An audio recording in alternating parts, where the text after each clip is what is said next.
కొమరం పులి ఈ సినిమా అందరూ గుర్తుంది కదా. ఈ సినిమాలో హీరోయిన్ ఒక ఎస్ఐ అని చెప్పుకుంటూ ఎస్బీగా ఉన్న హీరోకి ట్రై చేస్తుంది. ట్రై చేయడం కాకుండా ఆల్మోస్ట్ ఇలాంటిదే నిజంగా జరిగిందంటే నమ్ముతారా?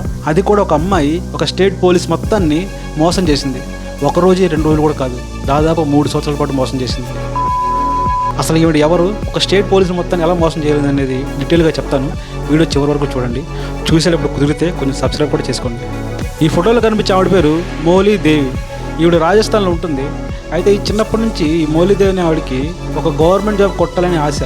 అందులో భాగంగానే 2021లో రాజస్థాన్లో జరిగిన ఎస్ఐ ఎగ్జామ్, సబ్ ఇన్స్పెక్టర్ ఎగ్జామ్కి రాసింది.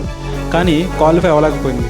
అలా అని చెప్పి వదిలేయకుండా రిజల్ట్స్ వచ్చిన రోజే తన సోషల్ మీడియా పోస్ట్లో లైక్ ఇన్స్టాగ్రామ్, ఫేస్బుక్, ట్విట్టర్లో నేను ఎస్ఐ జాబ్ క్వాలిఫై అని చెప్పేసి పోస్టులు పెట్టేసుకున్నాను. దాంతోపాటు తన ఫ్రెండ్స్కి, తన రిలేటివ్స్కి మెసేజ్ కూడా చేసేసింది, నేను సెలెక్ట్ అయ్యాను ఎస్ఐగా అని చెప్పి. అది చూసి వాళ్ళందరూ నమ్మి హ్యాపీగా ఫీల్ అయ్యారు, సెలబ్రేషన్ కూడా చేసుకున్నారు. కానీ వాళ్ళు నమ్మితే సరిపోదు కదా, పోలీసులు ఒప్పుకోవాలి. అయితే పోలీసుల్ని ఒప్పించే దగ్గర నుంచే అసలైన స్టోరీ మొదలైంది.